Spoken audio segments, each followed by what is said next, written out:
The magical violet land of Darien was once ruled by Garachias. His mastery of magic made him immortal, but he found ruling an empire more challenging than conquering it.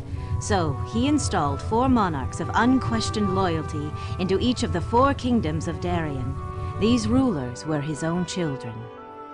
To my firstborn son, Elson, I bequeath dominion over Eramon and the Sigil of Earth.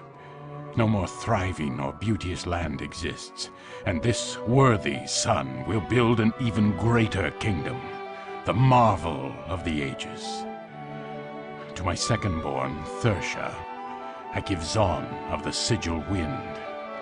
Wild Thersha, born huntress, this is your fated home. A timeless, unspoiled paradise of beasts and haunted echoes of Kandra wizardry. And Locken, third-born and evil bent. I crown you Master of Taros of the Sigil Fire. A crown of thorns though this hard land might be, you will tame this dangerous realm, or it will tame you.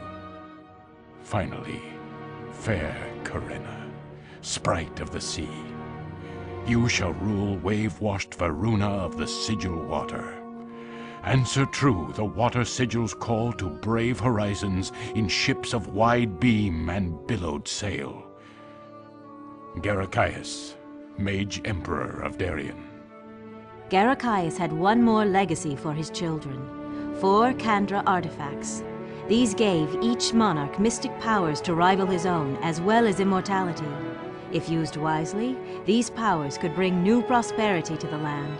But if the force of mana were ever misused, it would slowly but surely bend and twist the children of Garachias.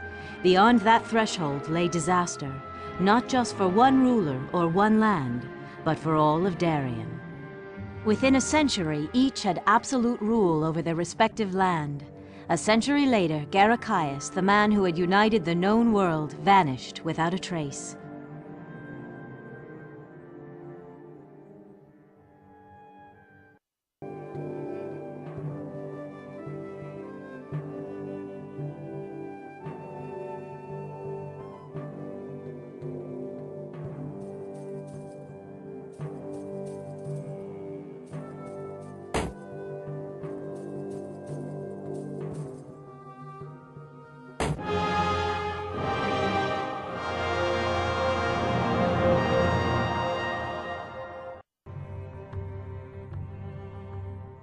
For 1,500 years after the Mage Emperor's disappearance, the 4 kingdoms of Darien saw skirmishes and warfare, terrorism and piracy.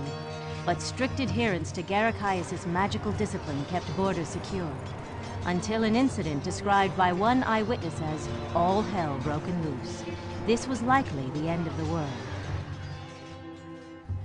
In the kingdom of Eramon, Emin the messenger approached the town of Abiad, accompanied by a small band of soldiers he encountered on the road. What happened next would send shockwaves through the whole of Eramon. In a letter to his wife, Emin would write of this: "I could hardly have anticipated the unholy holocaust that was Abiad."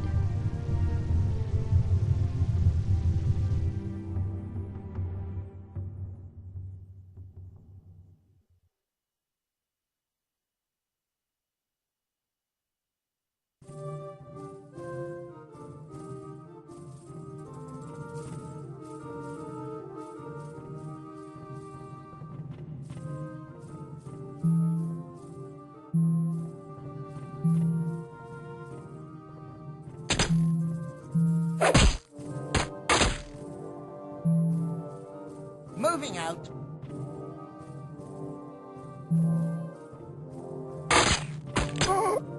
Moving out.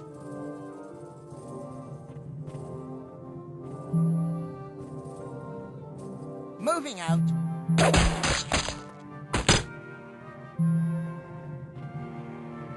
Moving out.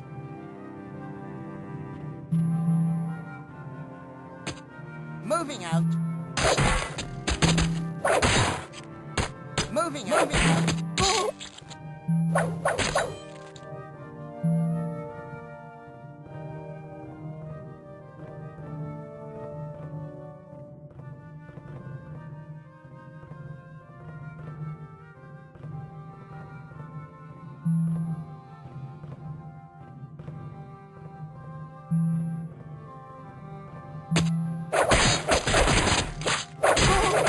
Moving out.